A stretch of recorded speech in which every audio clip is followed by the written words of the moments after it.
From religion to wrestling, gumbo to grits, politics to poetry, and all things Southern in between, this is Take on the South. Produced by the Institute for Southern Studies and hosted by the College of Arts and Sciences at the University of South Carolina, Take on the South examines the highs and lows of the American South, examines the truths and fictions of the country's most distinctive region, and picks the brains of some of its most accomplished students. To understand the South, you need to take it on, and that's what we'll be doing. Join us as we take on the South.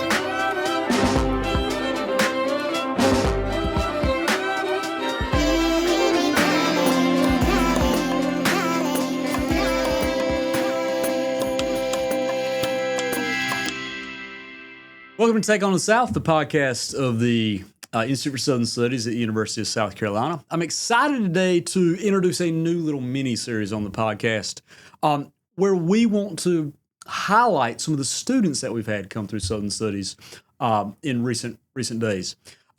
We are fortunate enough, because of generous donors, to be able to offer several significant scholarships, but two that we really want to highlight in this little mini-series. We have an undergraduate scholarship we call the Neuffer Scholarship in Southern Studies, and we also have a graduate fellowship called the David G. Ellison Fellowship. We'll be looking at that a little bit later. But today we have one of the two recipients of the 2024 Neuffer Scholarship in Southern Studies, our big undergraduate award. We have Addy Lee here with us, and we're just going to have a conversation about her studies, what the South means to her, how the South and the study of the South shapes her academic career, her professional plans, and so on and so forth. And so, Addy, we're just happy to have you here with us today. I'm excited to be here. Oh, fantastic. Well, Addy, just tell everybody about you. Who is Addy? Where's Addy from?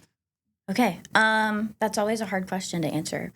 I am from Columbia, South Carolina, so I've grown up, I was born, raised here, lived here my entire life. What high school did you go to? Dreher High School. Okay, so right down the road, legitimately, I live in Forest Acres. I'm living at my parents' house right now. It takes me, if there's bad traffic, 15 minutes to get to USC. Got it. Very close. Which during my freshman year was a really hard adjustment. I was like, I should have gone somewhere else. But once I got into, especially Southern Studies, started to settle in and was like, this is where I'm meant to be. But let's see. My parents are both from the North, so I didn't grow up on sweet tea and barbecue. So I never considered myself Southern at all. Nobody can be perfect. Yeah, I know. I didn't have sweet tea until I was 16. Really? Really, legitimately. Did your parents just have some sort of, that's going to give you diabetes, or was it we just didn't drink it? What did you drink? My mom's a Coke drinker, and then mostly water. I mean, we were no soda, really chill, maybe hot chocolate. I didn't get to have coffee until high school. Did your parents drink wine growing up? Yes. Okay. All right. That perhaps begins to explain it then. Because what you got to understand is one reason that Southerners drink sweet tea is because it essentially is for us what table wine is for Europeans. And right? That's fair. Yeah. But, I mean, it's still growing on me. I haven't really gotten super into it, but sweet tea was a big introduction to real Southern stuff. So it's weird. It's you grew up here, but you grew up kind of parallel to the world, to the culture here, even though you're living in this place. Interesting. And I think Columbia is a very interesting place in terms of South Carolina. I feel like we're a different breed. We think of South Carolina as the red state where it's more conservative. And my parents are both arts teachers. My dad's a band director. My mom's a dance teacher. So, I mean, I grew up in all types of visual and performing arts, whether that was doing art and being in school with different dance classes and stuff like that. So most of the community that I was around was community theater groups and any type of music or dance scene possible. So I was just around a very I guess niche and progressive group of people that in my mind was what the world was like, and I just didn't really have a good concept of everything else around me. It was just, everybody's like this, and this is just how things go. So I think when I thought about the South, I thought about it in a very different way than I do now. And So even though growing up in Columbia, did you think the South is somewhere else? Yeah, which is really weird to think about now, but like it was this other place, and I was in Columbia, South Carolina, which was just, the college town with the Koger Center, and my dad's in the South Carolina Philharmonic, so I got to go to those performances, and then we went to different dance shows and all that type of stuff, and it was like very artsy-fartsy and not like anything else outside of that. So yeah, it was a very weird adjustment to start thinking about, like, once I got into classes here, like, oh, this is where I am, and Columbia is a very different place than what I thought it was in my little bubble before college. So, let's kind of zoom in on that then, because I want to talk about your study of the South specifically, but I don't want to talk about the study of the South specifically yet. So you said you got here and you started thinking, you started recognizing, hey, going to high school, going to Dreher, this little progressive world I grew up in was kind of atypically Southern. It's kind of maybe not really the South. It's like a sort of island within South that is insulated from it, but you never really, but the old sort of saying, you ask a fish what water is and the fish says you ask a fish about water and the fish says what's water, right? Yeah. So here you are sort of saying, well, there's other people that think different ways and the South is somewhere else. We'll talk about how you got here in a minute, but when you got here, and by here I mean to Carolina, when you got here, when you kind of came the mile and a half up the road from Dreher to come to campus here, when you came on the other side of the Dunkin' Donuts, as it were, right? What did you start to notice that sort of made you realize maybe there's something more to this world than the sort of insular, isolated, sort of myopic vision of the world that I thought I knew? Yeah, I think privilege really started to like catch my eye. I don't know. I feel like that sounds weird, but Dreher is a Title I school. So what does that mean? We have I think it's like 90% of our population at the high school is on free and reduced lunch. I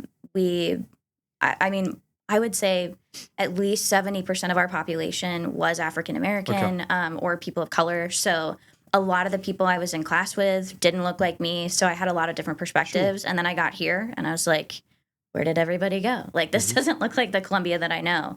And so it was a weird adjustment because I feel like I got this idea that college was going to have all these new different types of people. And there definitely are, but you have to find them in different like niche groups, whether that's in the Southern Studies department or in my public health classes or the clubs that I'm a part of.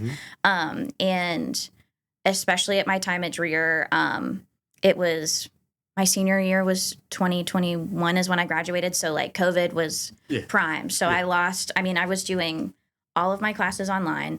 And my best friend and I were just like, dude, this really sucks. Like, we've lost everything that we wanted to do. We were super excited for senior year. It was going to be like the best year of everything that we had done. And we had been super involved in everything from like marching band to different clubs and everything that you could do. So we started kind of like a support group, I guess I would say, to help us process, but also our peers process the things that were going on outside of class. Because the nice thing about college is like we talk about the things that are happening in the world, and like we can dive into what theory you could place behind it, or like what topic and content could go with it. But I felt like in college or in high school, a lot of the stuff that we did was like just centered around the textbook or what needed to happen. So we were like, we want to take everything that we're learning and like what's going on in the world and kind of like put it all together. And really it was just kind of a safe space for us, and then also a lot of our peers to just sit down and be like, dude, this world sucks right now. Like, we're going through a global pandemic, and we're supposed to like act like high school is just still happening and everything is fine. So we took a lot of time to talk about everything that was going on with the Black Lives Matter movement and George Floyd. We talked about different reproductive rights when Roe v. Wade stuff was going on and how scary that was. And we also have a pretty big queer community at Dreher, so we talked about LGBTQ rights and stuff like that. And so I think I had this idea that when I came to college, I was like, everybody was going to think like me. Everybody was going to be really cool and from all these different places. And I think that's like something that ended up being better for me, that not everybody did think that way. I got so many more perspectives past just my own like niche one. So you're saying, you had this group in senior year of high school that really kind of helps you process things and kind of helps you face like, okay, but everyone, it sounds like, was kind of coming at it from a very sort of progressive sort of perspective. Right. And so you get here to college and like, wait a minute, not everyone is a progressive. Yeah. Right. And you're saying that's actually good for you to kind of challenge your understanding of the world. Yeah. I mean, it puts things into more perspective. Yeah. It gives you a little bit more of like a grounding and helps you figure out more things. It can help you be more empathetic in different ways too. I feel like that's something I pride myself in, is I really like to listen and talk to people and try to like just be somebody that's there for them. And I feel like having those different perspectives that I've gained from being in college is really helpful with that. And I mean, outside of that, I went to Preston my freshman year for now. living. For those who are listening, don't know, what is Preston? It's Preston Residential College, so it's one of the living learning communities we have on campus, and it is a leadership-based living learning community. So it's the smallest dorm we have. It's like 200 to 300 people, and you have to go through this lengthy application process to stay there. And ideally, everybody that lives there, based on their application, is supposed to be really passionate about leadership and involvement at USC. So, I mean, coming from COVID, I was like, I'm going to go all in and we're going to like do this thing. It's the perfect location. It's right across from Russell House on Green Street. So it's in the center of everything.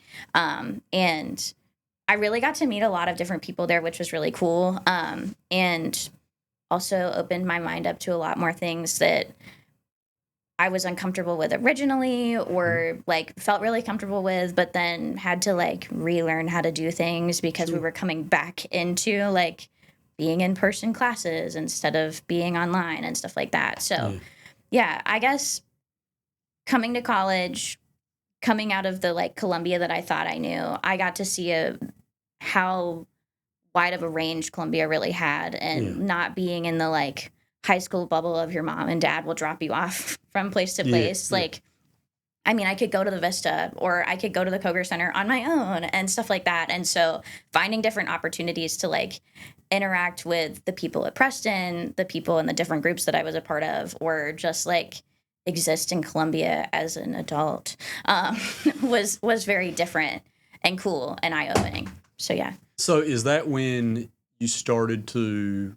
reevaluate what South meant in that way? So you started realizing maybe I am in a different place. And one thing I kind of want to add on to that that's interesting to me is it seems like maybe correct me if I'm wrong, but a lot of the people that you might meet here that would kind of challenge your ideas and challenge a lot of these progressive ideas aren't necessarily the kind of people you would stereotypically think.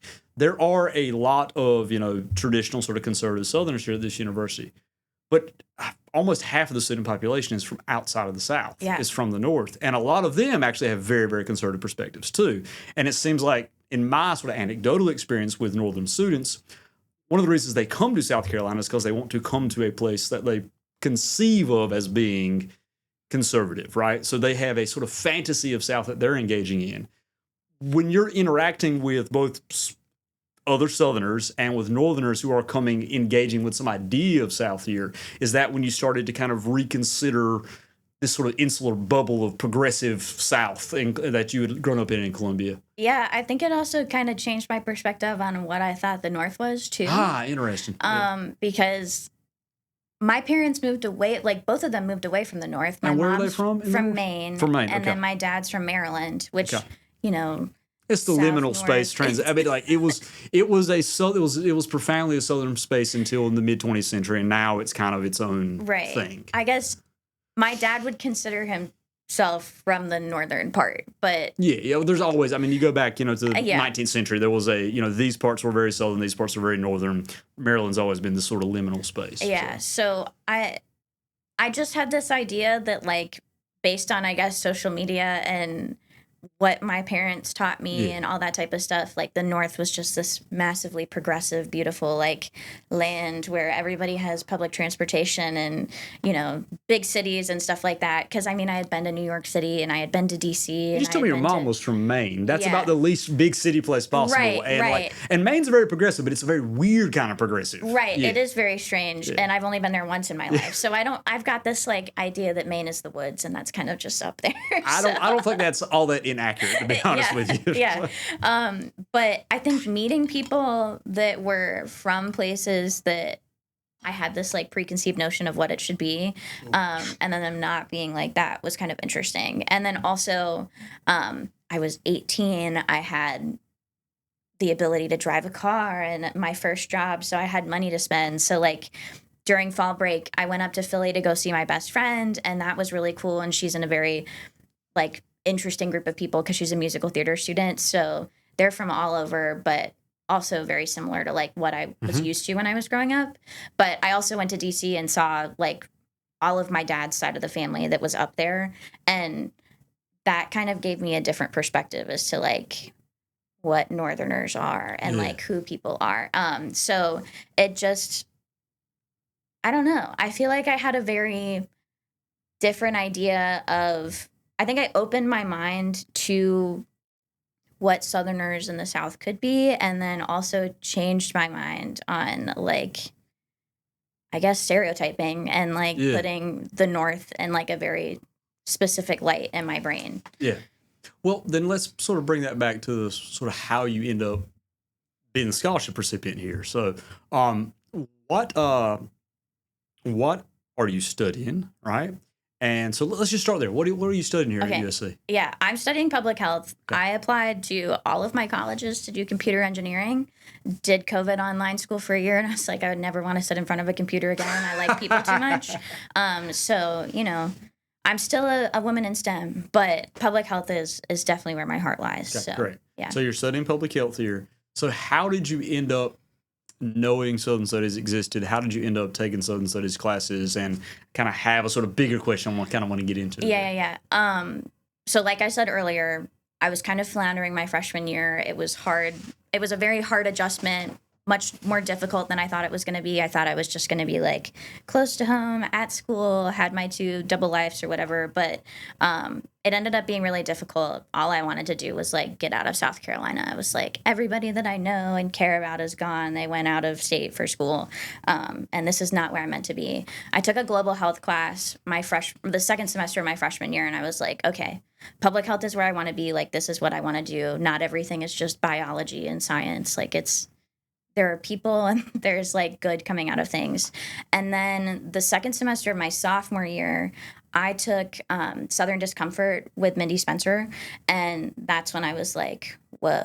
And describe what that class was about. I know what that class is, but for people listening, describe what that class is all about. Yeah, so Dr. Spencer worked through the history of the South. We went from colonialism all the way up to like present day, and talked about how disease and health shaped how we view the South now.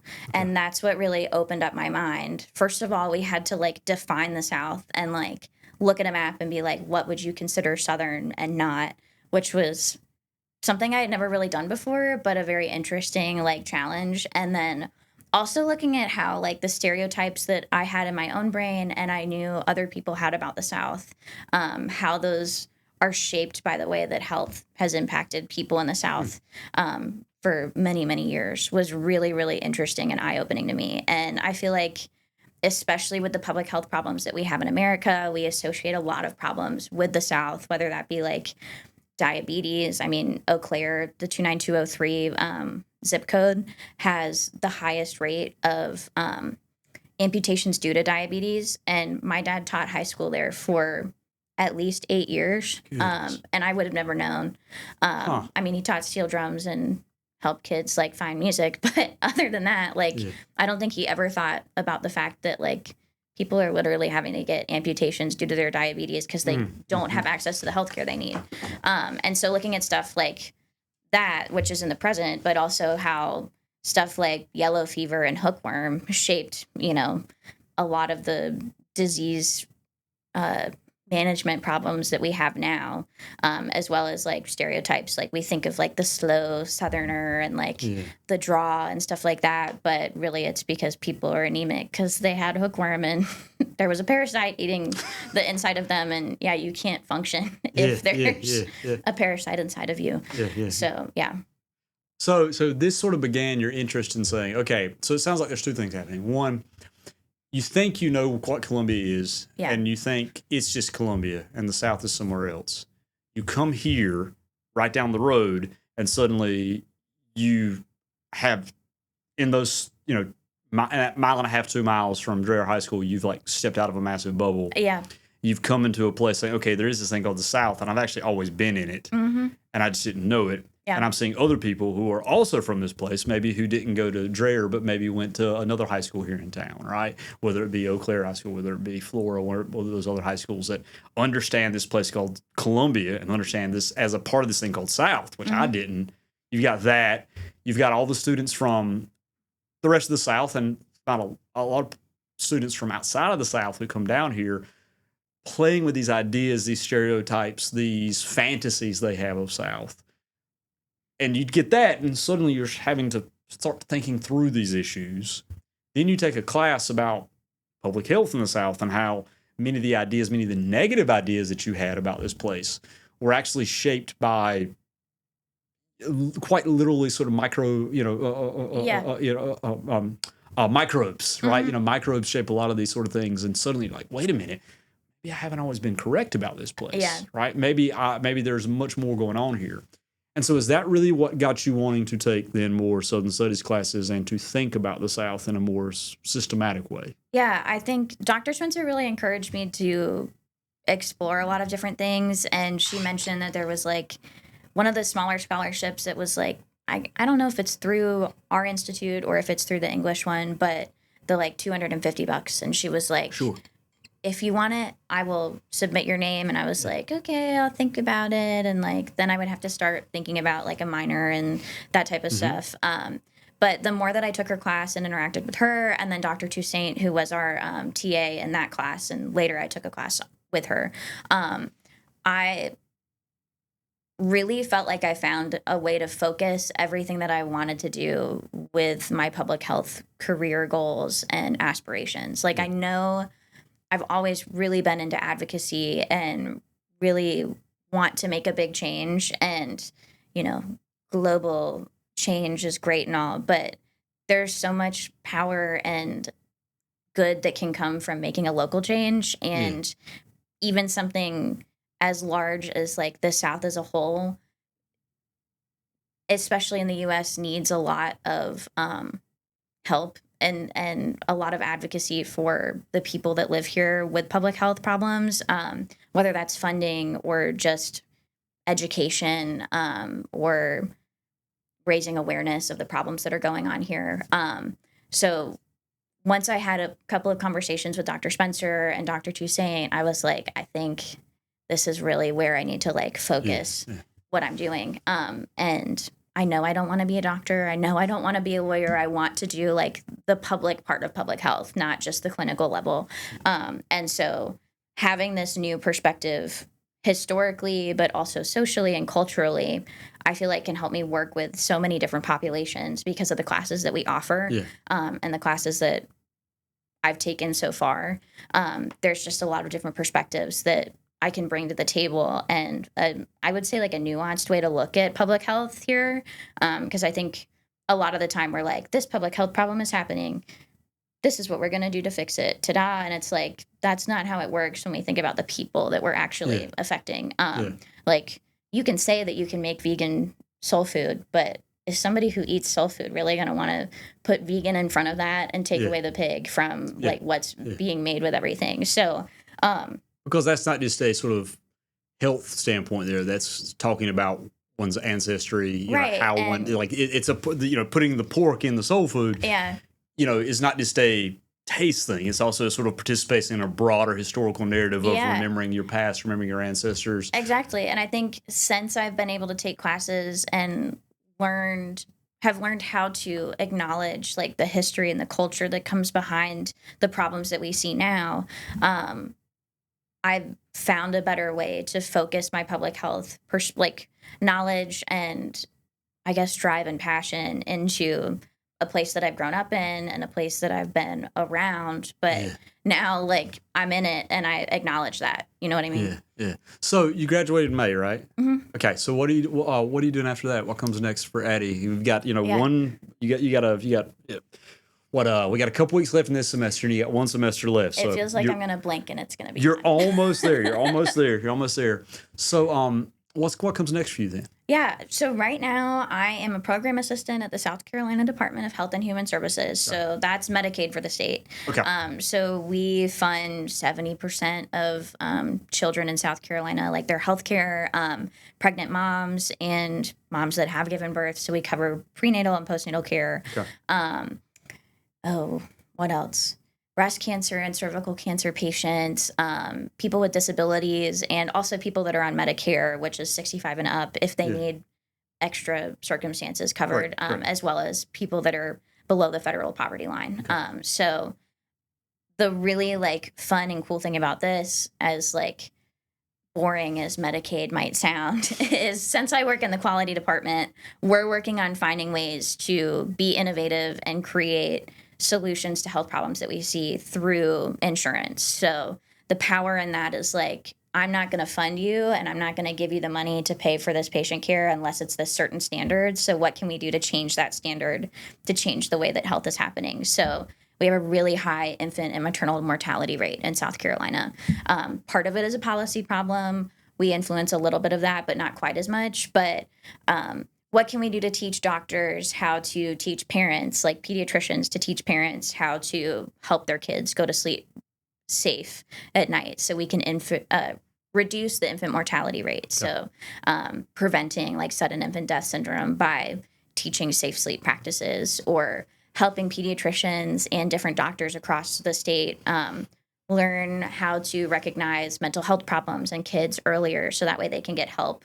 And by doing the teaching and the funding work with that, we're able to influence a lot of stuff. So I've been able to take my Southern Studies perspective and my understanding of the South as well as South Carolina and look at things through a different way. I sit in a lot of meetings and watch a lot of people like make decisions, and then I leave them and I talk with my bosses and I'm like, this is weird, or like this doesn't line up for like who we are as either a department in a company as well as like who the South is and who the people are that we're serving, and like thinking about the perspective of the people, that need this care. Like, why are we doing things this way? And I think I'm able to push a couple more boundaries and think about things in a more detailed manner because of the things that I've done here. So with all that being said, program assistant now, I should have a full-time job when I graduate in May, and hope to continue there for a little bit, work on learning about policy and contract management, the really boring things like RFPs. So that way I can keep moving on through government work and figuring out how to start enacting policy and stuff like that. Great. Fantastic. Well, that's all wonderful, Addy, and I really loved hearing your perspective on all this. And so I want to kind of ask you one question to wrap this up. Yeah. So let's say you're at a Dreher homecoming game next year, right?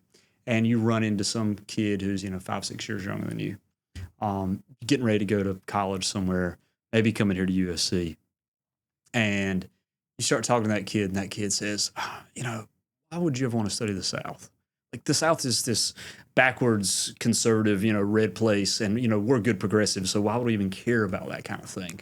What would you say to that student, and what would you say to someone coming? Why do you think someone who maybe doesn't share these stereotypical conceptions, stereotypical perspectives of a Southerner, which sounds like, your parents didn't, and it sounds like you at least at 18 didn't, what would you say to that person? Why they should care about this place, and they should get to understand what it is and how it is? Yeah, I think even if we were this really screwed up, like backwards, all conservative, whatever place, it's important to be able to listen. You said even if we were, so it sounds like you're Yeah. saying that's actually maybe not actually even true. I don't think so. we are. Okay. But even if that were the case, I think it's really important to be able to sit back and take the time to listen to other perspectives. That's one thing that I like really, really, really like ingrained in my brain throughout my college career is the importance of listening to others and taking the time to understand perspectives from outside of your own. I think it's vital that like the only way that we can make change or we can do good things is if we can all listen to each other. So I think even though people don't agree with certain things that I would say or the way that I feel about things, there's still a lot of value in being able to at least understand and listen to other people, even if you don't agree. So that's what I would say to the first part. But I would also say giving the South a chance and taking the time to actually learn about it will give you so much more perspective to the place that we grew up and the place that we consider the South. And yes, there are those people that might be what we would consider like backwards or like super conservative or whatever. But I think we're much more nuanced than that. And I think the South is like the perfect place to gather so many different people. Like, I know we think of America as like the melting pot, but I feel like really if there is any representative like place of that in America, it would be the South. Yes. We've got so many different groups of people, whether that be people that came from the North and the West and wherever, people who have grown up here their entire lives, people who have immigrated, people who have emigrated, and whatnot. And historical communities, there's a ton of history here.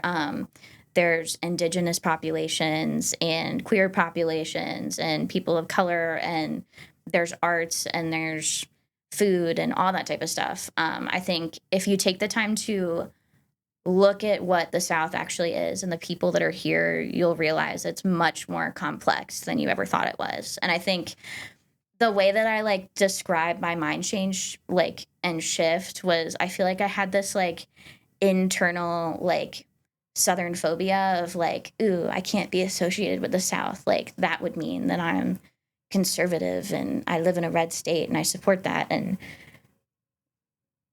past the point of like it's okay to be conservative and it's not a problem to like have different political and perspectives and stuff like that. I think I had to open my mind to the fact that the South really was much more complex than I ever thought it was. And so my mind changed and was really just open to so many different people and cultures, especially through like, I mean, in your class, we talked about the history of the South and like, you know, the classic stuff that you would think about with leading up to the Civil War. But I feel like that gives a perspective as to like the people that we see now and the way that politics are shaped and the way that economics and anything are shaped. And I took a Gullah Geechee class with Dr. Toussaint, and I got to learn about this population of people that, I mean, I'd seen my entire life going to the beach with the sweetgrass baskets. Like everybody knows what that is, but we don't really know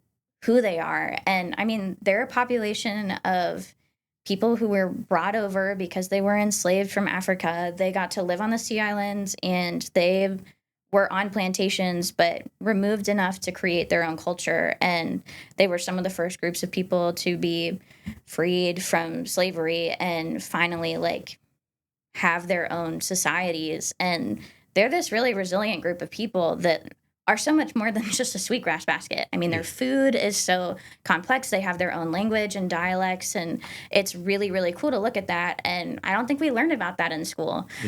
Even if you think you come from a progressive place where we learn about all the different things, like I didn't learn about Gullah Geechee until I got here. So I would say, sorry to get back to the question. No, this is just perfect. like the South is so much more than you think it is. Even if you feel like you know the South, you don't. The people that think it's just a conservative place or they've like fantasized and create this fantasy of like what the South is, it's so much more complex than that. And even if you don't think you can learn something from learning about the South, you're probably going to change your mind. Whether that's through what I would consider like the most basic history class to a very specific and like niche population study and like case study situation, or you're taking classes on like the music that we create here and stuff like that. There is so much more to look at and to like see from the South and understand and keep learning to understand what this place is, because it just keeps changing and it's not the stagnant place. It's very dynamic and it changes every other day. So yeah, even if you didn't care about history or the South to begin with, I would say take a chance to learn a little bit about the South, because you'd probably learn something about the South itself, but also maybe something about yourself. So yeah. So much to learn, so much to be challenged by. Sounds like you have had your own perspectives challenged, and you've had the intellectual courage and intellectual humility to say, maybe I'm wrong, and maybe it's okay if people think differently than I do. That's a testament to you, and it's a testament to your own intellectual sophistication. And I'm so glad that Southern Studies has been able to be a part of that formation. And that's one of the reasons we are so glad to have made you one of our 2024 Neuffer Scholarship in Southern Studies recipients. Addy Lee, thank you for being on the show today. Thank you so much.